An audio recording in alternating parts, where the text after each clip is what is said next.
तो गाइस मैं हूं सारसन। मैं रहमतुल्ला। आप देख रहे हैं दोस्तों आपका और हमारा अपने रक्षक यूट्यूब चैनल। दोस्तों लाइक शेयर कर दीजिए, अगर आपको दोस्तों कंटेंट अच्छा लग रहा है। चलते हैं लोग सर की वीडियो।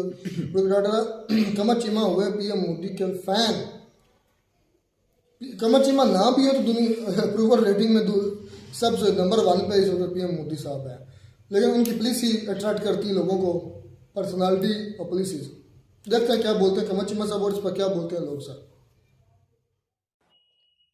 नमस्कार दोस्तों, डीडी रेड के एक और एक्शन वीडियो में आप सभी का स्वागत है। मैं हूं आलोक। आज जो वीडियो लेकर आया हूं वो कमर चीमा जी का वीडियो है और लोगों ने इसके लिंक भेजे मुझे कि भाई कमर चीमा जी को क्या हो गया है, कमर चीमा जी ऐसे कैसे बदल गए हैं, ऐसे कैसे वो पीएम हमारे मोदी की तारीफ के पुल बांधे जा रहे हैं। लगता है व्यूज चाहिए। तो टाइटल है India redefined under Narendra Modi, Hindu revivalism mixed with industrialisation. कहां से तार निकाल कर कहां जोड़ा, बाप रे। हो मतलब चलिए देखते हैं। दोस्तों, इस वक्त पूरी दुनिया में एक ही बात हो रही है कि 1.4 बिलियन लोगों की जो आबादी है भारत, उसमें 960 मिलियन जो इंडियन वोटर्स हैं वो भारत का बेसिकली फैसला करने जा रहे हैं, बिकॉज ये इतने लोग एलिजिबल हैं इस पार्लियामेंट्री इलेक्शन में वोट डालने के लिए। और क्या प्राइम मिनिस्टर मोदी जो है he will come back as a third term? मुझे तो लगता है he will come back and with full power he will come back. लेकिन आज बात करते हैं कि that how prime minister Modi जो है he has redefined the idea of India.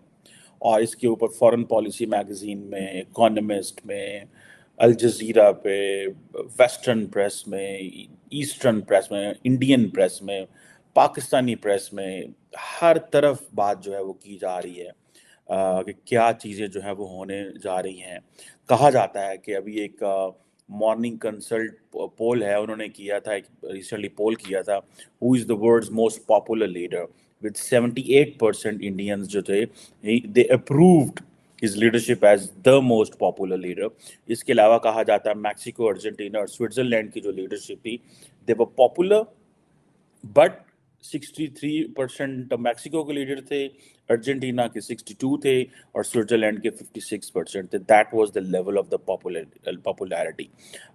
इसमें कोई शक नहीं है कि Narendra Modi at this stage a T seller, he is a charismatic leader और ज़बरदस्त किस्म के ओरेटर है। गो के वो प्रेस कॉन्फ्रेंस नहीं करते, गो के वो मीडिया से बात नहीं करते, अपनी मर्जी के लोगों को इंटरव्यू देते हैं, but he is a very hard working, he is basically an ideological worker. Being coming from an RSS, याद रखिए तमाम वो पॉलिटिशियन जो किसी एक आइडियोलॉजिकल पार्टी से उठते हैं वो बड़े हार्ड वर्किंग होते हैं। पार्टियां लोगों को ऐसे नहीं उठा के ले आती। पार्टियां लोगों को ये नहीं कि बस ठीक है ये हमें अच्छा लगता है तो उसको उठा के ले, पार्टियां बड़ा काम करती हैं लोगों के ऊपर। और मैं समझता हूँ that is a dedication and commitment. ये एक बड़ी कमिटमेंट है लोगों की अपने कॉज के साथ। नरेंद्र मोदी अ, किसी को अच्छा लगे या किसी को बुरा लगे, लेकिन उस बंदे ने हार्ड वर्क तो बहुत किया।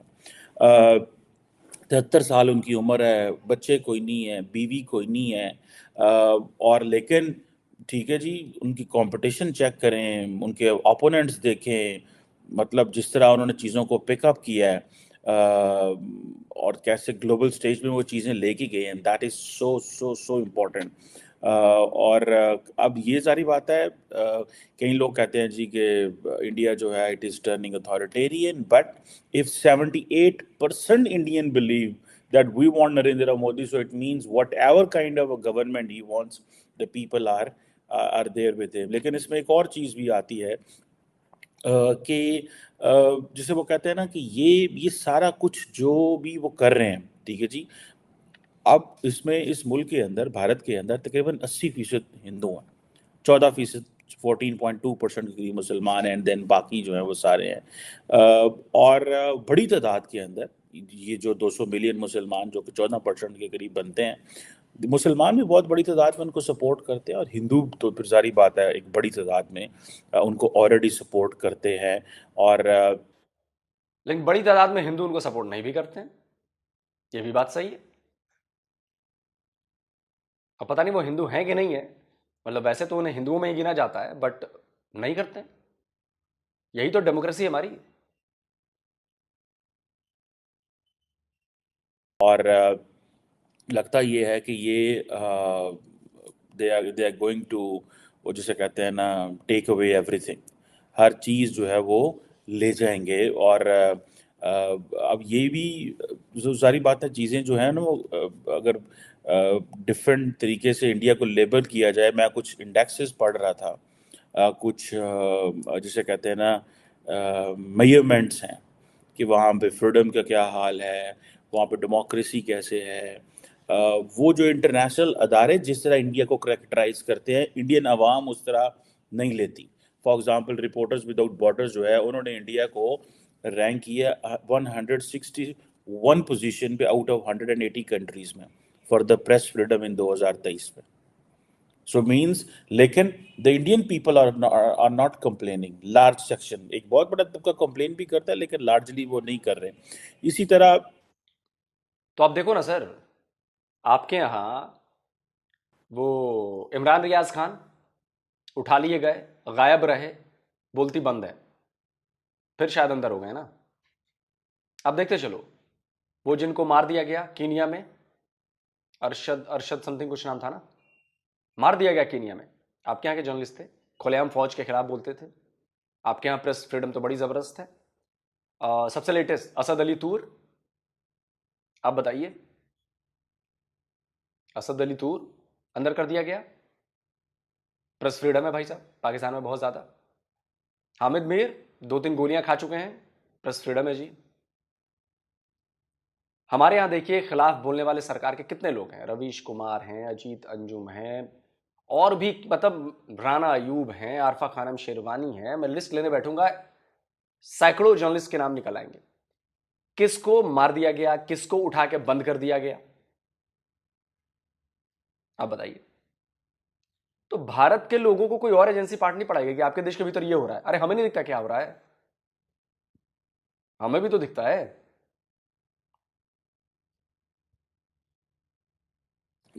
जो अगर बाकी इश्यूज में देखा जाए, तो आप ये कह सकते हैं कि for example world economic forum जो है, उसने 2023 में जो ग्लोबल जेंडर गैप इंडेक्स है, इंडिया जो है that is at 127 position out of 146 countries. बल्कि मैं एक वर्ल्ड बैंक का अभी डाटा देख रहा था कि कितनी लेबर फोर्स है, ठीक है जी, जो कि इंडिया के अंदर पार्टिसिपेट कर रही है। तकरीबन 28% जो लेबर फोर्स है इंडिया की, that is women. This is world bank data, not मेरा डाटा नहीं है ये।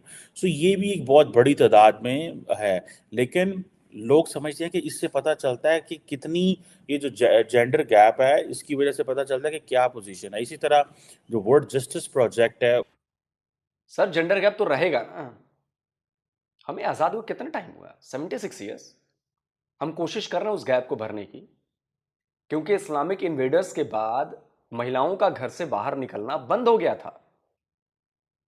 वरना उसके पहले के आप चीजें निकाल कर देख लीजिए, महारानियां रही हैं, रानियां रही हैं, बहुत सारी चीजें हैं, बड़े बड़े लोग हुए हैं।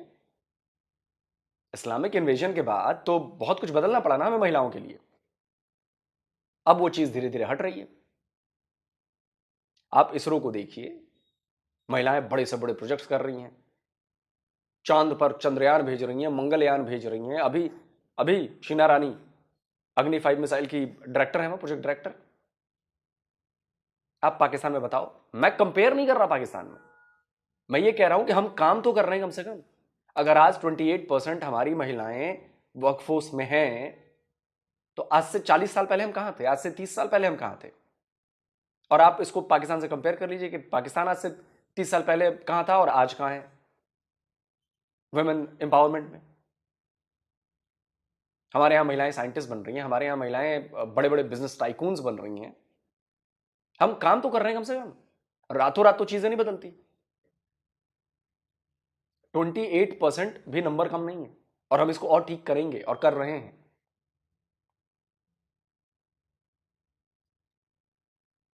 है उस वो कहता है कि इंडिया 142 142 कंट्रीज के अंदर 79th पोजीशन में है। पाकिस्तान से तो बहुत ऊपर है। पाकिस्तान तो मेरा ख्याल है 142 कंट्रीज में 132 के पता नहीं कितने नंबर पे था। सो आप ये इमेजिन कर सकते हैं, पाकिस्तान का तो यहाँ पे कोई कंपैरिजन नहीं बनता इनके साथ, the way they have moved on, and जैसे उन्होंने चीज़ें जो हैं वो अपनी की हैं। अब ये क्या होने जा रहा है, ठीक है जी। और ये आप माजरत चाहता हूँ माजरत चाहता हूँ। सो ये जो है वो क्या होने जा रहा है और किस तरह की चीज़ें जो है वो बनेंगी आइंदा आने वाले दिनों के अंदर, ये तो हमें थोड़े अरसे बाद ही पता चल सकेगा। इतनी जल्दी तो शायद ना पता चले कि क्या होगा और क्या नहीं होगा। लेकिन एक चीज़ तो बड़ी क्लियर है कि प्राइम मिनिस्टर मोदी की जो पॉपुलैरिटी है, उनका जो इन्फ्लुएंस है, वो बहुत तगड़ा है।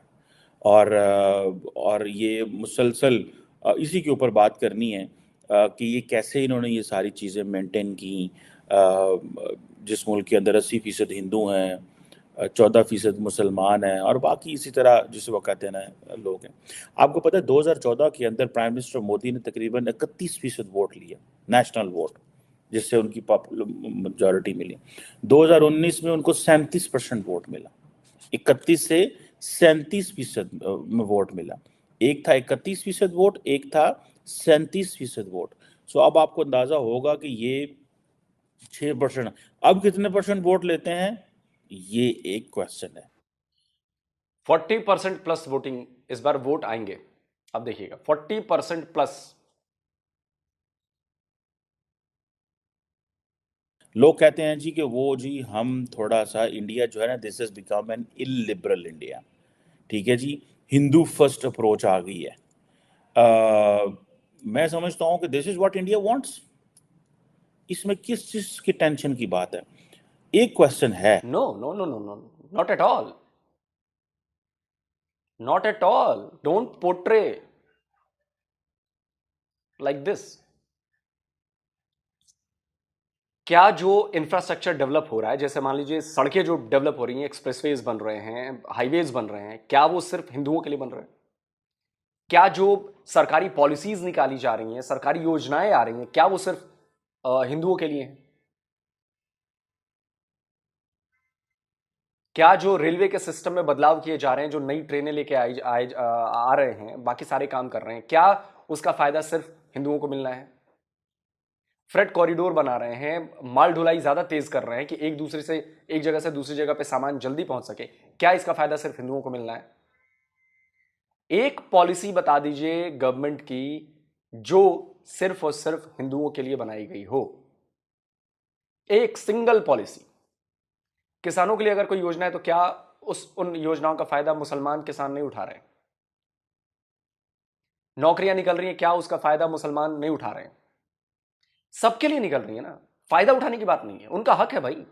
मुसलमानों का हक है, हिंदुओं का हक है, ईसाइयों का हक है, जैन का हक है, सिख का हक है, क्योंकि सब इस देश के वासी हैं। उन सबका बराबर का हक है। तो ये कहना कि हिंदू फर्स्ट पॉलिसी, हाउ? कौन सी ऐसी पॉलिसी सरकार ने बनाई जो हिंदू फर्स्ट है, जिसका संबंध सीधा डायरेक्ट जनता से? आप बता दो। कहना बड़ा आसान है, सपोर्ट तो करो इसको।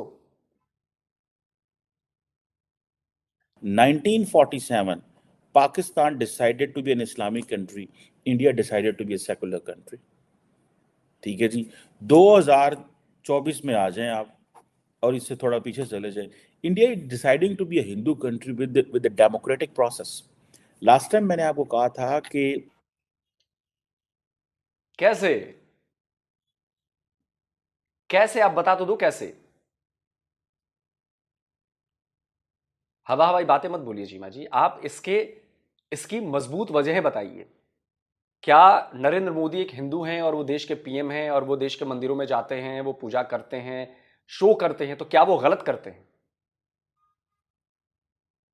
आप बताइए। क्या कोई मुसलमान नेता हो, वो मस्जिद में जाता है, वो मुसलमानों के साथ जाकर बैठकर करता है, मुसलमानों से रिलेटेड चीजों पर जाकर देखता है, क्या वो गलत कर रहा है? नहीं। हाँ, बात इस पे होनी चाहिए कि क्या बीजेपी या मोदी की गवर्नमेंट ने क्या कोई ऐसी पॉलिसी लेकर आए जो सिर्फ हिंदुओं के लिए हो, बाकियों के लिए नहीं? एक भी पॉलिसी ऐसी?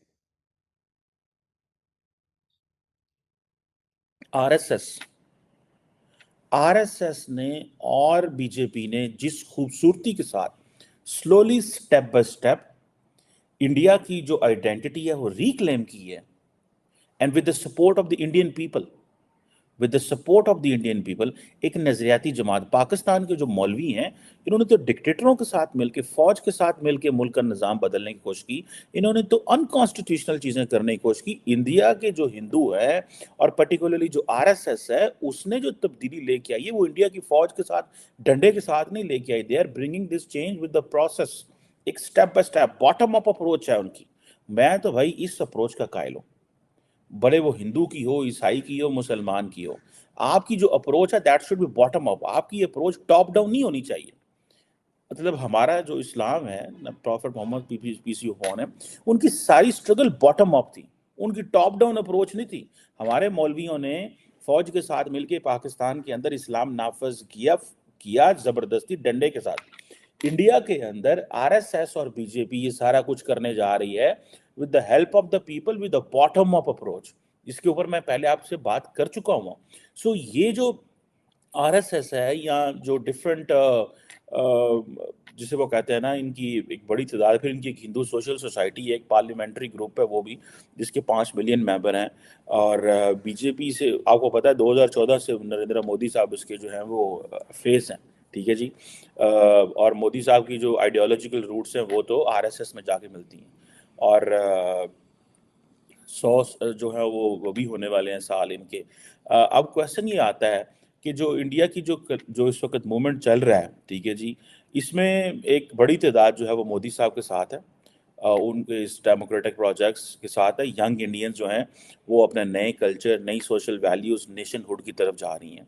एक तबका कह रहा है कि हमें नहीं जी, हम इलिबरल हो रहे हैं, हिंदू डोमिनेटेड हो रहे हैं, हिंदू फर्स्ट अप्रोच है, और ये जो आइडिया ऑफ इंडिया है ये डिफरेंट है जो नेहरू साहब से है। वो तो भाई कह रहे हैं कि हम नेहरू से डिफरेंट हैं, ठीक है जी, और इसका हमारी डोमेस्टिक पॉलिटिक्स पे बड़ा असर होगा, फॉरेन पॉलिसी पे असर होगा। और मुझे नहीं लगता, देखिए जो नेहरूअन आइडिया था इंडिया का, वो एक बड़ी तादाद ये समझती है दिस इज डेड, ठीक है जी। और इस हवाले से एक बुक भी आई थी, एक विनय सितापाती साहब हैं, उन्होंने वो बुक लिखी थी, इंडिया बिफोर मोदी, ठीक है जी। और वो इस चीज़ को बिलीव करते हैं कि things have change now, it's not the same the way it was, ठीक है जी।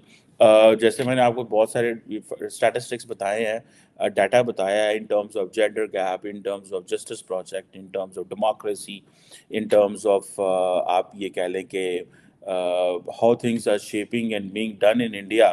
सो ये चीज़ें हमारे सामने आ रही हैं।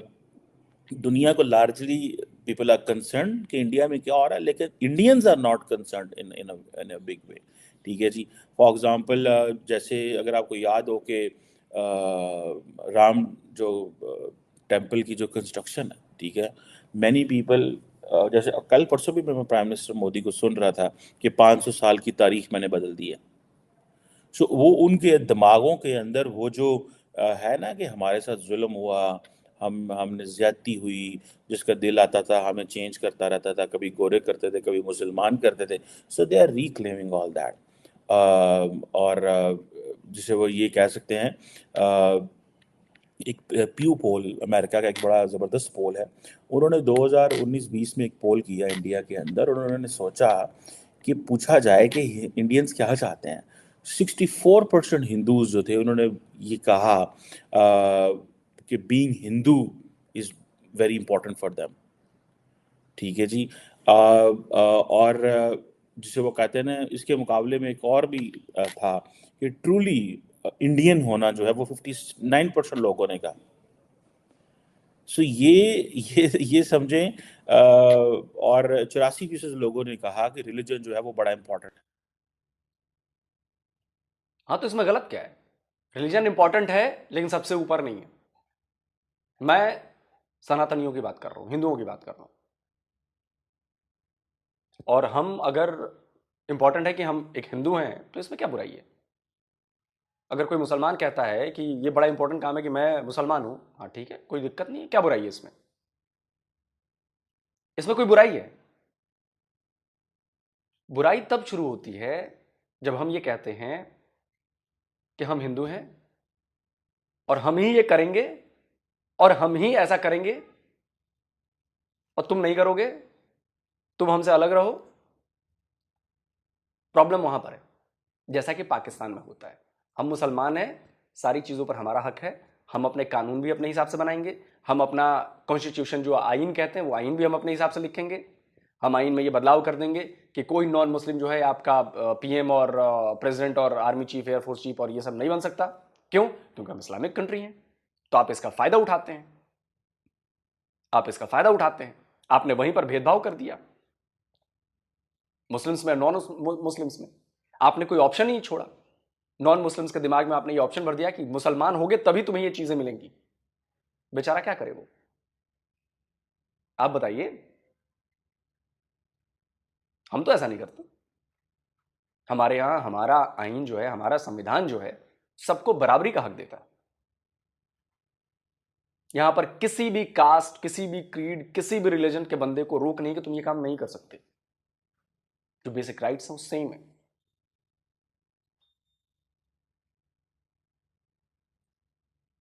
और ये हमारी डेमोक्रेसी है। हमने कोई भेदभाव नहीं किया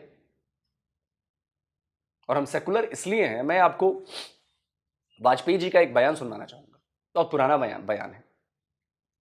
जावेद अख्तर इंटरव्यू ले रहे थे और इसी बात पर चर्चा हुई, सेकुलर और हिंदू राष्ट्र। तो वाजपेयी जी ने बड़ी अच्छी बात कही थी, सुनिए।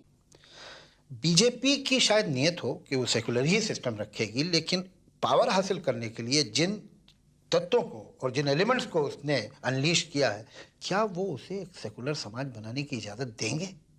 देखिए, भारत सेकुलर है तो बीजेपी या आरएसएस की वजह से नहीं है। उसके बावजूद जी हाँ। शक और 82% हिंदू हैं और ये हिंदू के सोचने का तरीका है। हिंदू एक किताब से जुड़ा हुआ नहीं है, हिंदू एक पैगंबर से जुड़ा हुआ नहीं है। जो ईश्वर को नहीं मानता वो भी हिंदू है और ये हमारी संस्कृति का हिस्सा है। तो चीमा जी बताइए कि क्या ये बात गलत है? हिंदू मेजॉरिटी है इसलिए ये देश सेकुलर है। आप कोई एक मुसलमान मेजॉरिटी देश बता दीजिए जो सेकुलर हो। एक देश जो इस्लामिक मेजॉरिटी हो और खुद को सेकुलर कहता हो। एक देश नहीं है, 58 मुल्क हैं आपके, एक देश नहीं है। तो आप कैसे ये सवाल उठा सकते हैं?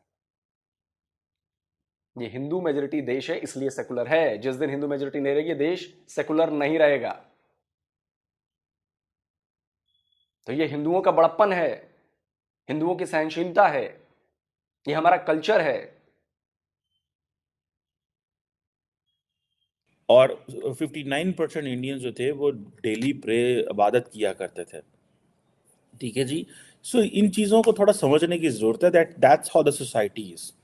कि 64% जो हिंदूज हैं वो कहते हैं कि हिंदू होना बड़ा इंपॉर्टेंट है। 59% जिसे कहते हैं इंडियन होना बड़ा। So it means that the idea of being a Hindu has more acceptance than being truly Indian. मैं इसमें एक बात बताऊं, सवाल गलत पूछा गया। सवाल अगर ये पूछा जाता ना, देखिए अब यहां पे ट्रिक लगाते हैं ना, ट्रिक लगाते हैं। बिल्कुल बीइंग अ हिंदू प्रायोरिटी है मेरी। सवाल ये पूछा जाना चाहिए कि आपके लिए रिलीजन फर्स्ट है या कंट्री फर्स्ट है।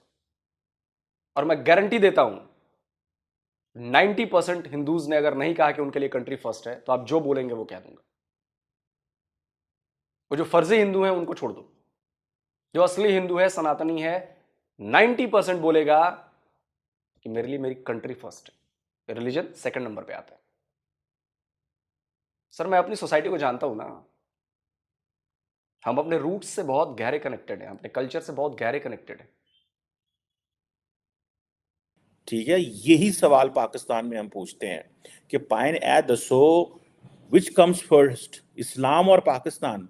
लोग कहते हैं इस्लाम, नॉट पाकिस्तान। ये है। देखिए यहां पर आपने अपने लिए सवाल पूछ लिया। यही सवाल होना चाहिए कि आपके लिए रिलीजन फर्स्ट है या कंट्री। सवाल यह होना चाहिए था। सवाल यह नहीं हो सकता कि आप हिंदू होना ज्यादा प्रेफर करेंगे और या क्या। एक काम करता हूं, मैं अपने YouTube चैनल पर एक पोल करता हूं, इंडियंस मैं एक पोल करने वाला हूं, कंट्री फर्स्ट और रिलीजन फर्स्ट, और पोल का आंसर देखते हैं, ठीक है वो करंट। कई लोगों को आप देखें, अब इंडियंस भी यही कह रहे हैं कि भाई 64% ये कहते हैं हिंदूज होना बहुत इंपॉर्टेंट है, 84% ये कहते हैं कि रिलीजन बहुत इंपॉर्टेंट है। सो ये चीजें बताएं। So this is what this there is a makeup of this society. Either ये मुसलमानों की वजह से है कि जैसे मुसलमान जो हैं वो एक हिस्ट्री, कल्चर, सिविलाइजेशनल रूट्स नहीं है इस खित्ते के अंदर।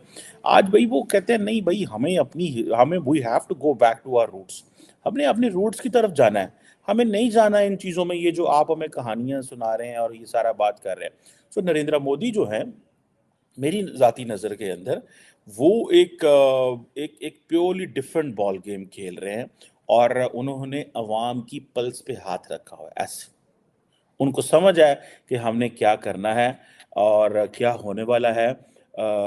लिबरल इंडियंस जितने भी हैं वो टेंशन में हैं, ठीक है जी।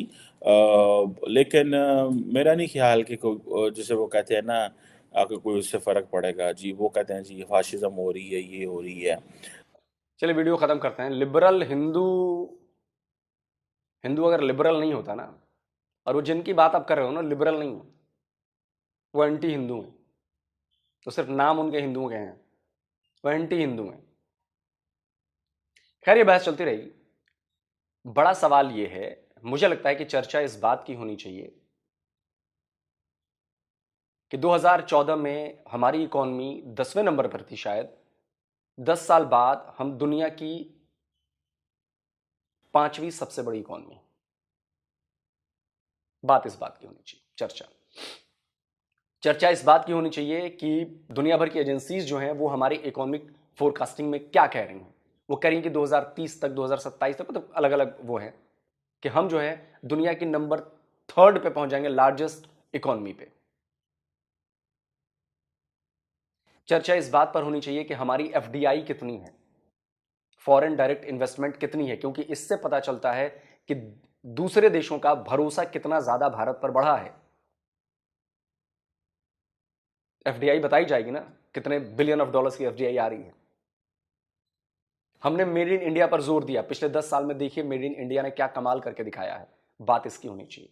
बात इसकी होनी चाहिए कि हमने कितने लाख किलोमीटर नई सड़कें बना दी हैं। बात इस पर होनी चाहिए कि हमारा इंटरनेट का नेटवर्क दुनिया के बेहतरीन नेटवर्क में से एक है। बात इस पर होनी चाहिए कि हमने अपने रेलवे सिस्टम को बदलने की तैयारी कर ली और बदलाव दिख रहा है जमीन पर। चर्चा इस बात की होनी चाहिए कि रोजगार के अवसर बढ़ रहे हैं। जनसंख्या ज्यादा है लेकिन रोजगार के अवसर बढ़ रहे हैं, क्योंकि अभी एक रिपोर्ट आई थी, एप्पल की वजह से डायरेक्ट 1.5 लाख जॉब्स मिली हैं भारत के लोगों को। ऐसी बहुत सारी कंपनीज आ रही हैं। बात इसकी होनी चाहिए कि हमने सेमीकंडक्टर में हाथ बढ़ा दिया है और आने वाले कुछ सालों में सेमीकंडक्टर इंडस्ट्री जो है वो $300 बिलियन की हो जाएगी भारत की, जो कि पाकिस्तान की पूरी जीडीपी के करीब करीब बराबर है। बात इसकी होनी चाहिए कि हमने 90% प्लस रेलवे ट्रैक जो है वो इलेक्ट्रीफाइड कर दिए हैं। बात इसकी होनी चाहिए कि करीब करीब हर घर में बिजली अब हम पहुंचा रहे हैं और 24 घंटे बिजली रह रही है, जो कि आज से 10 साल पहले नहीं थी, मेरी आंखों देखी। और भी बहुत सारी चीजें गिनाने बैठूंगा तो पता नहीं क्या क्या है। तो मुझे लगता है कि देखिए, इलेक्शन है, बिल्कुल है, काम को देखकर वोट दिया जाना चाहिए। आप सरकारों के काम देखिए, कोई बीजेपी कोई कांग्रेस नहीं, कौन सी सरकार है, कौन सा नेता है जो काम करके दिखा रहा है। फॉरेन पॉलिसी की आप बात करिए ना, क्या फॉरेन पॉलिसी में आपको बदलाव नजर नहीं आए हैं? क्या भारत को अब पूरी दुनिया दूसरी नजर से नहीं देखने लगी है? पहले वो ज्यादा भाव नहीं देती थी। ये सारी चीजें चर्चा करने की हैं कि 10 साल में क्या क्या बदला है और ये पॉजिटिव चेंजेस हैं। बाकी कमेंट करके आप बताएं आप लोग क्या कहते हैं। दोस्तों जल्दी मिलता हूं एक और नए वीडियो के साथ। नमस्कार, जय हिंद। तो ये दोस्तों वीडियो हो गई ख़त्म। Just make a mistake. लोग सर ने यार थोड़ी सी एक मिस्टेक कर दी, ज़ाहिर बात है जहाँ मिस्टेक होगी मैं भी करेक्ट करना चाहूँगा उनको। उन्होंने जो हवाला दिया ना अपना उसका, इमरान रियाज खान साहब का, वो जेल में नहीं है, बाहर है। फिर लोग सर ने बोला कि उनकी बोलती बंद कर दी गई है, नहीं, एक वह साफी है जिसकी अभी तक बोलती बन नहीं हो, जो अभी भी पाकिस्तान में है। बड़े इन्होंने जोर लगाए, मारा कूटा पीटा जो हो सकता था उन्होंने अपना सारा टिल लगा दिए, लेकिन आज वो वहद साफी है पाकिस्तान के अंदर। एक असद अली तूर वो ठंडा पड़ गया, लेकिन इमरान रियाज खान जिस तरह पहले बोलता था ना, आज भी वैसे ही बोल रहा है। ये जरूर है कि जब नया नया आया था ना, उस वक्त उसकी जुबान का मसला था, तो उस वक्त तो वाकई उन्होंने बोले नया नया मतलब जब जेल से वापस 4 मंथ बाद उन्होंने हमारी एजेंसी ने छोड़ा था उसे, तो ये बात जरूर है। लेकिन इसमें आलोक साहब को शायद हो सकता है पुरानी न्यूज अपडेट ना की हो, अभी वो बाहर मौजूद है और व्लॉग्स डेली 2 कर रहे हैं, चुप नहीं हुए, और उन्हें हम सल्यूट करते हैं उनकी जुर्रत को। इतनी सख्तियों के बावजूद वो वहद साफी हैं जो प्रो पीटीआई नहीं है, वो प्रो पाकिस्तानी है। वहद साफी जो प्रो पाकिस्तानी है, जो मैंने उनके इंटरव्यूज देखे हैं, वो वहद साफी है इमरान रियाज खान पाकिस्तान के, जिन्होंने पीटीआई की करप्शन भी बेनकाब की हुई है। उन्होंने कहा मैं चैलेंज करता हूँ, पता कितने केसेस थे जो पीटीआई एमएनए ने करप्ट थे, किए हुए थे करप्शन, वो इमरान रियाज खान ने सबसे पहले रिपोर्ट किया था। बिल्कुल वो प्रो पाकिस्तानी है। इस पर थोड़ी सी करेक्शन कर लीजिएगा लोग सर। अच्छा, अब बात आती है कमर चीमा साहब की। कमर चीमा साहब ने एक पॉइंट उठाया कि शायद वो हिंदू हैं, तो उस वजह से लोग पीएम मोदी साहब को मतलब उन्होंने मिक्स कर दिया इन चीज़ों को, मज़हब को और सियासत को। और लोग साहब ने भी बोला कि भाई मैं भी सनातनी हूँ, मगर मेरे लिए मेरा मज़हब इम्पॉर्टेंट है। बिल्कुल यही बात मैं भी कहता हूँ कि मज़हब सब के लिए इमोशंस है, मज़हब एक इमोशन है, इसलिए किसी के इमोशन के साथ नहीं खेलना चाहिए। तो लोग सारी इस चीज़ को एक्सेप्ट क्यों कर, लेकिन इसका मतलब ये नहीं कि मैं ही सब कुछ हूँ। अब ये इधर इस बात पर मैं लोगों को ये जवाब देना चाहूँगा, हो सकता है आपकी तलीमात या आपके रूल्स रेगुलेशन ये होगा, आप सब कुछ ना समझो, लेकिन हमारे यहाँ एक और कंसेप्ट है, वो कंसेप्ट जो है वो हम मानते हैं, वो आपको अच्छा लगे या बुरा लगे। अब ये रिलीजियस बात ज़्यादा हो जाएगी, इसलिए मैं इस टॉपिक से हटना चाहता हूँ। अच्छा, पटेल साहब की आई थिंक एक सरदार पटेल साहब भी थे, मुझे लगता है कि वो एक वीडियो क्लिप थोड़ा सा लोग साहब ने ऐड किया था। वो कह रहा है कि 82% हिंदू हैं और हिंदुओं की वजह से जो सेकुलर है मुल्क, तो क्या हिंदू, मेरी बात सुने कि जिस मुल्क के अंदर 80+ एक मेजॉरिटी जो है मौजूद है, जिस तरह पाकिस्तान के अंदर है, तो पाकिस्तान ने डिक्लेयर कर दिया कि यार ये एक मुस्लिम स्टेट है, तो हिंदुस्तान को क्या पड़ी है कि वो हिंदू राष्ट्र ना बनाए, हिंदू स्टेट कंट्री ना बनाए? नहीं, उन्होंने अपने आप को सेकुलर रखा हुआ है कि ये सब का देश है, और इसी वजह से वो आज रिच कंट्री है। मैं अक्सर कहता हूँ वो रिच कंट्री है। रिच इस वजह से उसके अंदर डाइवर्सिटी है। अब तो वैसे पैसों के लिहाज से भी रिच हो गई है, लेकिन डाइवर्सिटी के लिहाज से भी बहुत रिच है यार। पीएम मोदी की कमर चीमा ने तो ये, मैंने इसके शुरू से जब चैनल इन्होंने स्टार्ट नहीं किया था, तो उस वक्त ये काफी जो है ना उनके खिलाफ बोलता था, इंडिया के खिलाफ अगेंस्ट बोलता, लेकिन आस्ता ठीक जो है ना पॉजिटिविटी की तरफ चले गए, आस्ता आस्ता ठीक हो। पीएम मोदी की तारीफ जो है कोई भी ना करे तो फिर भी उनकी देखें कि इंटरनेशनल लेवल पर वो देख लें कि उनको पाकिस्तानियों की तारीफ की जरूरत ही नहीं। नंबर 1 पर है, मैंने खुद चेक किया था डाटा। और उसके अलावा पीएम मोदी को जो है ना मैंने यार देखा है, मैं ना अक्सर उनको देखता रहता हूँ जब ना मैं असम्बली में, जो नेशनल असम्बली है इंडिया की, तो जो उनके जो मुखालिफ कह लें कि जो अपोजिशन जो पार्टी होती है, उनको बड़ा यानी कि बड़ा बुरा भला जो है ना बोलते रहते हैं। तो वो सबर से बिल्कुल सुनते रहते हैं और आराम से जो है ना जवाब देते हैं, और ये बात मुझे उनकी बहुत अच्छी लगती है। बाकी काम तो सब एक बार छोड़ दें एक साइड पे वो।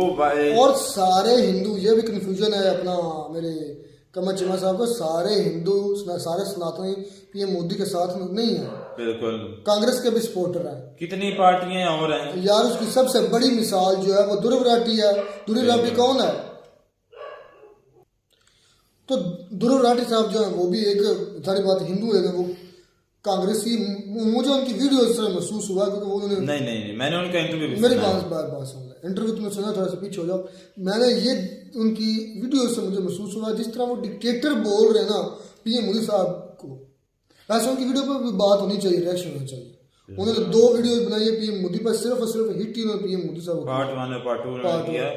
यार देखें कि उसका एक चैनल है, तो उन्होंने ना इंटरव्यू उसका किया है, वो बड़ा मशहूर हुआ है, 3-4 लाख मिलियन जो है ना उसके व्यूज हो चुके हैं। तो उन्होंने कहा कि जो रिपोर्टर कह लेंगे, उसने कहा कि भाई आप, मुझे लगता है या लोगों का कहना है कि आप दूसरी पार्टियों से पैसा लेते हैं और इसलिए बीजेपी के खिलाफ बोलते हैं। उसने कहा अगर मैं पैसा लेना होता तो बीजेपी से लेता, क्योंकि इसके पास सबसे ज्यादा पैसा है। उसने कहा भी मैं पैसा नहीं लेता, मैं हकीकत जो मुझे नजर आता है, फैक्ट होता है, मैं उस पर बात करता हूँ। और मैं सच्चा कि इंडियन और मुझे अपने मुल्क की जो है ना फिक्र है, और अगर मैं आज से नहीं बोलूंगा तो अगर आगे तो तुम्हें फिर क्या लगता है, देर हो जाएगी। नहीं तुम्हें क्या लगता है, जिस तरह वो कह रहा है कि हमारे इंडिया के अंदर डेमोक्रेसी जो है वो खत्म होने जा रही है, डिक्टेटरशिप की तरफ हम बढ़ रहे हैं, तो क्या तुम्हें लगता है इंडिया के अंदर डेमोक्रेसी नहीं है? वो मुझे से मैंने ये देखा कि मैंने ऑपोजिशन जो लीडर है या ऑपोजिशन है ना, उसको मैंने काफी जो है ना सुना है, जिसमें MP इम्तियाज है खास तौर पर, और उसके अलावा और भी काफी हैं। वो ज्यादा बोलते हैं, वो कहते हैं कि ये PM मोदी साहब वाकई जो है ना जो जमहूरियत उसको खत्म किए जा रहे हैं। और वो बात करा भाई, उसने तो हर बात सबूत पे की है। किसने? ध्रुव राठी ने। वो तो बिल्कुल सबूत पर करता, सबूत के बगैर। और बीजेपी के अपने लीडर ये बात मानते हैं खुद के कि ये मतलब के जो है ना बीजेपी में से कौन? बीजेपी में से जो उनके ध्रुव राठी की मैं बात कर रहा हूँ, उसने सबूत दिया है और उसने बताया कि वो खुद जो मानते हैं कि ये डिक्टेटरशिप। मुझे लगता है ध्रुव राठी पर इधर इतनी ज्यादा बात नहीं होनी चाहिए। मुझे लगता है डायरेक्ट उनकी वीडियो पर रिएक्शन होना चाहिए, हमें भी नॉलेज मिले ना। मैंने उसकी दोनों वीडियो आई हैं मेरे पास, टाइम नहीं मिला, वो काफी थोड़ी लेंथी होती थी तो टाइम ही नहीं मैंने जोड़ सका कि मतलब उसकी वीडियो को देख के कुछ पता तो चले कि यार ये बोलता क्या है। लेकिन इतना उसके थंबनेल या उसके टाइटल से ये महसूस हुआ, 2-4 बातें भी सुनी है कि जिस तरह वो अगेंस्ट बोलता है, PM मोदी साहब के खिलाफ बोलता है, लेकिन वो भी तो एक हिंदू है। तो कई ऐसे हैं जो PM मोदी साहब को सपोर्ट नहीं भी करते। लेकिन इतना जरूर है कि इंडिया एक सेकुलर कंट्री है, इंडिया एक डेमोक्रेटिक कंट्री है। वो तो कहता है कि PM मोदी ने इतना कर्जा ले लिया, ये वो कर दिया, लेकिन अदरवाइज अगर PM मोदी को वैसे देखा जाए, जिस तरह मैंने वीडियो के शुरू में कहा कि PM मोदी जो है ना खुद को देखा जाए तो मुझे पर्सनली मुझे भी लगता है कि PM मोदी एक अच्छे लीडर है, अच्छे इंसान है और वो अपनी कौम के लिए दर्द रखते हैं। अच्छा वजह से वो यार ध्रुव राठी का PM मोदी पर डिक्टेटरशिप का इल्जाम लगाना ऐसा ही है जैसे भाई इल्जाम ही उसने सबूत दिए हैं। वैसे मैं कहता हूँ कि उस पर वीडियो हो जानी चाहिए यार। हाँ भाई हमारी नहीं होनी चाहिए। मुझे लगता है कि इस पर जो ये लोग सर की होनी चाहिए। लोग सर की तो वहां उसको काउंटर करे बिल्कुल। ये इंडिया में हो सकता है किसी ने काउंटर किया हो, हमारी नजर में ना आया हो। इंडिया में किसी ने किसी को काउंटर किया होगा सबूतों के साथ। भाई नहीं उसको देखें कि बड़े बुरे तरीके से गाली वगैरह लोग भी निकालते हैं। गाली कोई नहीं हाल नहीं है।